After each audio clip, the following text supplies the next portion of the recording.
From Wish TV and the All Indiana Podcast Network, this is the Business, Equity, and Opportunities Podcast with Scott Sander. Welcome to the Business, Equity, and Opportunities Podcast. I'm Scott Sander. On this episode, how to embrace new technology, how Hero Hut is working to help veterans succeed, and we find inspiration at the Lumina Foundation. Every business is unique and has a target audience. If you own or manage a business, Circulus Digital Media can help you connect and grow your customer base with turnkey digital solutions that are nimble, offering best-in-class results, service, and support to reach a bigger customer base, allowing you to pinpoint a specific audience down to the smallest details. Get outside the city, the state, span the globe. Put Circulus Digital Media to work for you. Get started now at circulusdigital.com. That's circulusdigital.com. Each week this segment, we turn our attention to accounting and bookkeeping and some of the issues surrounding them that can affect your business. The word upgrade can cause a bit of panic for some, but upgrading and adding new technology to your business can be a vital component to success. Courtney Kincaid has ideas and tips on embracing new technology. This is Business, Equity, and Opportunities, Accounting and Bookkeeping. Today we are going to talk about some technology adoption best practices, right? We find that there are usually about 5 challenges that businesses experience as they're trying to adopt new technology. Surveys show us that they're not sure where to begin. There's so much out there. Where do I start? That they might experience resistance to new technology adoption within their small business. That they don't know how to manage tech responsibilities because they don't have a dedicated IT staff. That they are trying to address inefficiencies and manage talent shortages with technology, which we see in the accounting profession as well. You know, as we find it harder and harder to find some qualified entry-level staff, what are some automations that technology can solve? Finally, thinking about they're usually huge investments in technology. And so if you're investing all of these assets, how are you making sure that you're going to have a return on those? So I thought we could go through these top challenges and dig in deeper over the next several weeks on each topic. So today, I thought we would start with if you're not sure where to begin when you adopt new technology, and kind of just go over some good ideas of where to get started. It's also useful to note that, a lot of people associate CPAs with audit and tax, but one of the areas that they're growing most is in advisory services. And so as you think about certain particular challenges you might be having or technology you want to adopt for certain challenges, you might want to talk to your CPA about what they know about the ecosystem of software that might provide resources and help for you. So as we think about those first what to do's, right? You just feel lost. Let's talk about some things that you can do to kind of navigate the process. And where you really want to start is not in looking at technology. You want to look at your business. You want to look at processes and workflows, but also you want to look at operations and human capital and identify potential areas where you could use assistance, right? And so as you go through that process, be thinking about what is the ideal situation.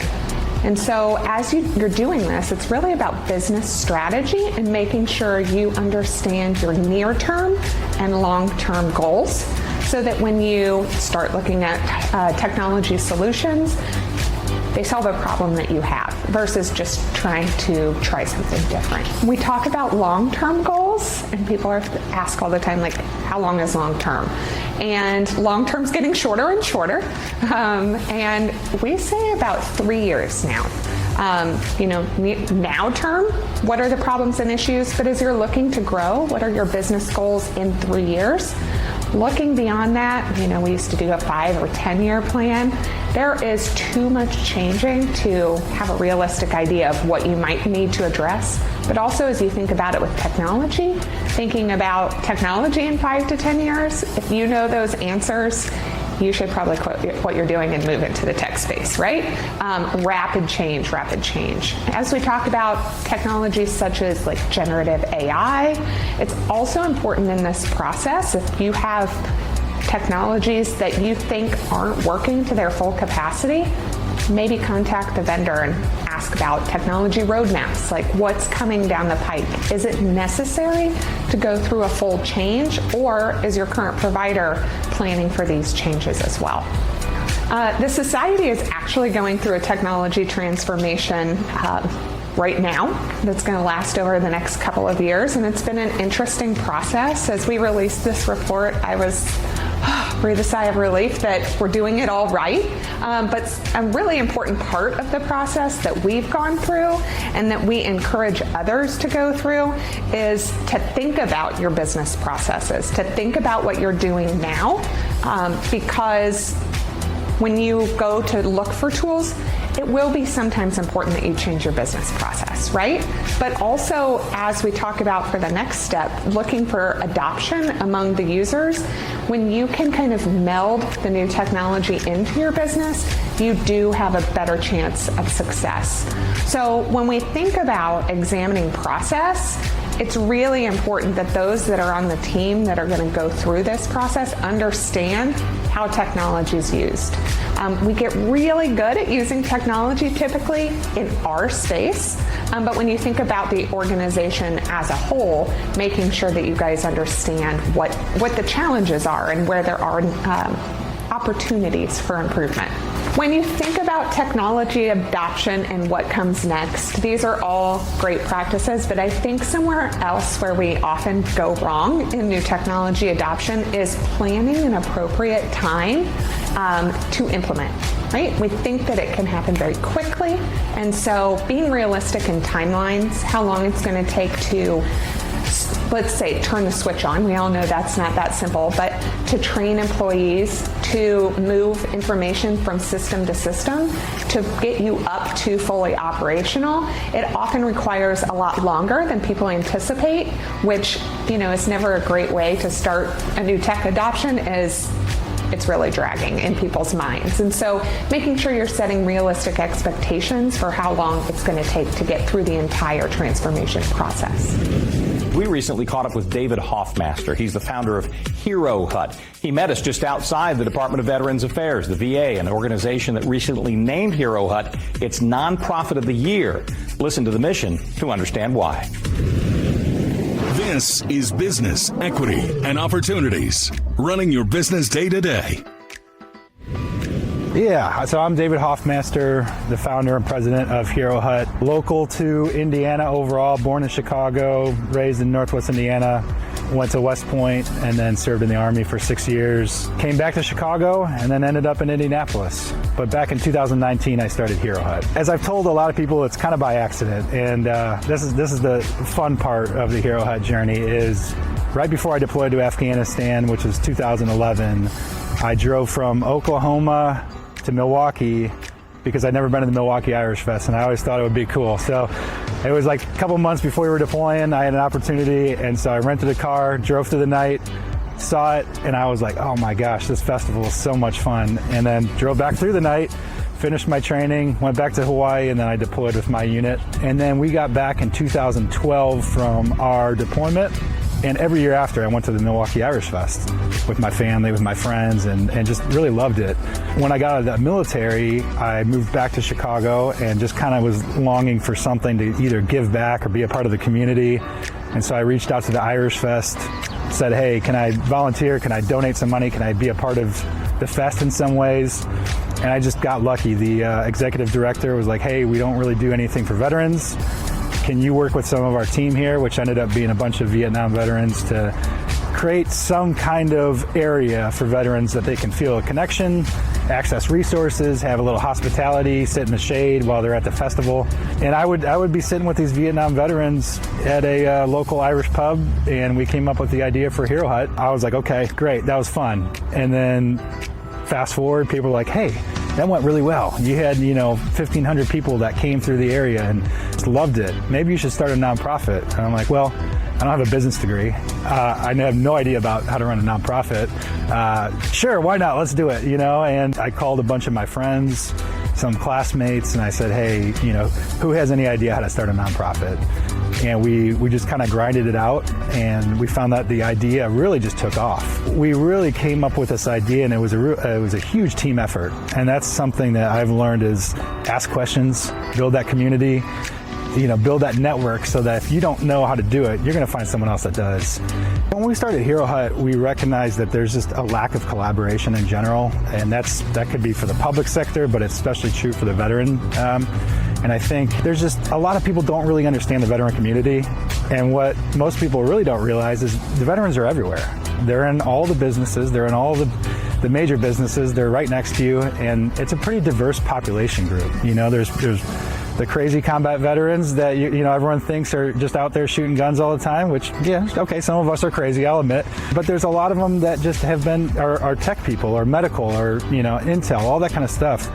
So it's a very diverse group of people out there, and some are National Guard, some are active duty, but we're everywhere. And so for businesses to kind of partner with Hero Hut or support the veteran community in general, it's just asking questions again, and it's figuring out ways to collaborate. For instance, we've worked with Roche a little bit at some of their events.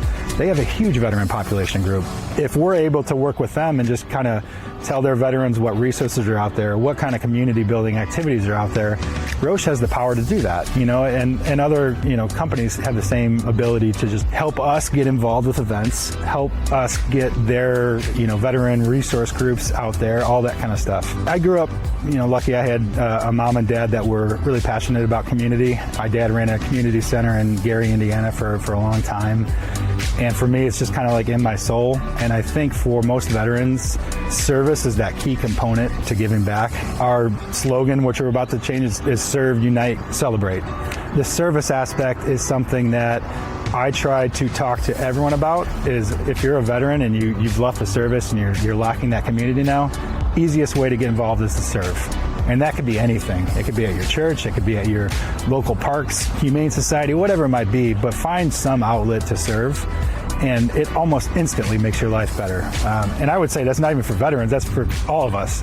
But if you can find an outlet to serve, you're going to be able to unite with other people and make that difference. And don't try to do it alone. And Hero Hut has been successful because we work with so many other organizations, and we're not trying to be the person that solves all the problems in the world. We're trying to do that with others. I love it because I get to meet so many different people and organizations, and we've been able to support, I think, over 150 for free in our Hero Huts. And those organizations are people that I can sit down and talk to. And they're like, someone might be running a service dog organization. Someone might be doing outdoor immersions where they're taking veterans on fishing and hunting trips, or I've got people that are doing like race car driving, and taking vets out on that. And then, we're here at the VA where they're doing amazing work as well. And so you get a chance to meet a lot of really cool people, and then you realize we're all connected, and the only problem is we're not really just talking enough.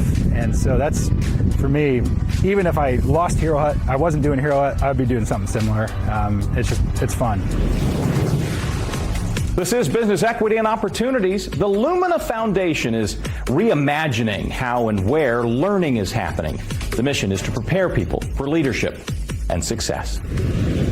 This is Business Equity and Opportunities. Success Story. So we are an Indianapolis-based private foundation. Most of our work is done nationally, but we are based here, and we focused on post-secondary attainment, so having credentials of high quality for people beyond high school. So I came to Lumina 8 years ago, and I came from the banking business. So I was in the investment, started my career as a lawyer, I went into investments, and then I came to Lumina 8 years ago in the position of Director of Grants Management. My job has evolved over time. I moved into executive position as the Administration and Partnership Vice President, and I took over some of our functions around convenings and IT. And then last year I moved into the General Counsel and Chief of Staff role. So I've worked with high net worth people, I've worked with entrepreneurs, I've worked with my wife as an entrepreneur. She started her own business, so I've seen it from the very start to people who've sold their businesses. So we're focused on nonprofit support and post-secondary, but because we are local, we want to support our local businesses, we want to support our local partners. And so there's some grants that we've done in support of some small businesses. One thing that we did as an example is there was an accelerator program that was created for Black business owners. And as a part of that, I would go in and help counsel them and mentor them because they're very knowledgeable about their businesses that they're starting, but they sometimes struggle with things like finances and accounting and taxes and the practice of running a business. And so we offer some assistance by supporting those organizations. I happen to do it because of my personal background and experience, but Lumina as an organization will support some of these types of organizations to support our local partners. So we have a really strong public-private partnership, and I think the nonprofit community here is very strong. I can give you examples of where Lumina has come together with for-profit businesses. There was a Cook Medical Group decided to invest in the Near East Side of Indianapolis several years ago. There was a sentiment that there were not enough jobs there, so they went into the community to provide jobs, and the community members said, what we really need is a grocery store. So Cook Medical Group found a grocery store. They supported this young group of men to support the grocery store. Lumina saw an opportunity to help, so we partnered with making sure that the people working at the grocery store, working at Cook Medical Group, had the training that they needed to succeed in that endeavor. And so that's an example of a private-public partnership that we think has worked really well for the city. And the way Lumina approaches it, because our focus is on post-secondary attainment, is that we're not going to ever be the lead funder here. So what we want to do is catalyze these opportunities for investment. So we bring money in and ask some of our other partners in the community to help support these types of projects. We do some research and evaluation of what happens globally. Our investments are not done globally. Our focus is making sure that we have an educated workforce so that they can be good global citizens. So I think the toughest thing for small business owners right now is access to capital and resources. And so Lumina does not invest directly typically in these small businesses, but what we can do is provide a platform and infrastructure that supports that. And so sometimes people come to us for grants, and then we will provide grants for those platforms in support of those small business owners. I think one of the other challenges that small business owners have, how do I understand my business? How do I understand access to capital? And so what are the access to capital opportunities? One is by a bank. One is from being an investor. One is by having private family and friends who support these organizations. So I have a great job. And as the general counsel, I get to be involved in lots of different things that the organization does. But what really is fulfilling to me is that I get to be involved in all the civic engagement work that we do. So I'm the person at Lumina who's responsible for how Lumina shows up in the community. I've been here all my life. I've chosen to stay here because I really think this is a great city in support of small businesses. The mission that we have is fantastic. I was in the banking business for years, loved the clients I worked with, loved the people I worked with, but it was a big bureaucracy. And so coming to Lumina, I could fulfill my desire to be involved in a mission-oriented organization. We talk about post-secondary attainment, but what we really mean is we're talking about learning after high school. And traditionally, you would think people would graduate from high school and go to college. And what we've learned is that really today's students are working adults. They have children, they have these challenging jobs, and they're trying to juggle that along with school. So those students need particular support, and one of the things that Lumina focuses on is supporting those students through various means. So how can we make sure they have support with childcare? How do we make sure that they have the systems to support for more affordability? So the work that Lumina does isn't just focused on getting them into college. It's making sure they can succeed through college and then finding jobs of high quality that are equitable, that will give them the credentials they need for the future. So Lumina's focus, of course, is post-secondary attainment, learning after high school, but we also have prioritized racial equity in our work, not just in the post-secondary space, but here locally. And we created a racial justice and equity fund many years ago to support these activities and these projects and initiatives to make sure that everyone has equal opportunity and access to either funding or education or whatever, make sure that there's equitable outcomes. So this racial justice and equity fund, it was intended to focus on people who otherwise would be excluded from certain opportunities. And so we have prioritized that as a part of our work. So Lumina will be 25 years old next year in 2025. And we had been in the same location for that duration. And our lease was up, and we were deciding what's next. There's no requirement that Lumina stay here in Indianapolis. But this is the city in which we were born. A number of our employees live here. And we decided to make a commitment to the city, not just with some of the resources that we deploy, but where we were located. So we decided to move to the new Bottle Works district. And we wanted to really make a difference in the community that had historical relevance. So we didn't want to move to the suburbs. We didn't want to be in a downtown tower. We wanted to be someplace that had historical significance that was important to our mission and to the people that we work with. So we have people who work around the country. We have an office in D.C., but we said Indianapolis is our home, and we wanted to make sure we stayed here. So I come from a family of doctors, and when my father and grandfather were going through school, they went to segregated schools, and they could not work in segregated hospitals. So education has been very, very important to my family. My father came to Indianapolis at the behest of Frank Lloyd, who is now deceased, because there were not enough black doctors in Indianapolis. And so they thought there needed to be more black doctors to support the black community that was here. So that's how my family landed here. Education has always been really important to my family. And so all of my family members, most of us have stayed here because this is where we were born, this is where we stayed, and we wanted to make a difference in our community. So education is particularly important to me. When the opportunity came to come to Lumina came to me, that's one of the reasons why I left banking and came to Lumina, because of the mission. Our thanks again to all the contributors who joined us for this episode of the Business Equity and Opportunities podcast. We hope you found it enlightening, useful, and inspiring. You'll find more information about the show on our website, beoshow.com. You can watch Business Equity and Opportunities Sunday mornings at 10 on Wish TV or live stream it through wishtv.com. Each week we provide 7 full segments with topics ranging from how to get started and how to access capital to the day-to-day running of your business and questions about accounting and bookkeeping. We feature business news and trends and always share a success story from one of our contributors. Join us next time for more insights into the world of small business. Be sure to sign up for our Business Equity and Opportunities newsletter to get even more valuable, up-to-date information. And if you have any questions or you'd like to be part of our show, please email us. The address is beo@wishtv.com. We'd love to hear from you. I'm Scott Sander. Thanks for listening. Watch the Business Equity and Opportunity Show on Wish TV and access all of our content and share it on demand anytime at beoshow.com. You can find more podcasts from Wish TV on the All Indiana Podcast Network at allindianapodcastnetwork.com.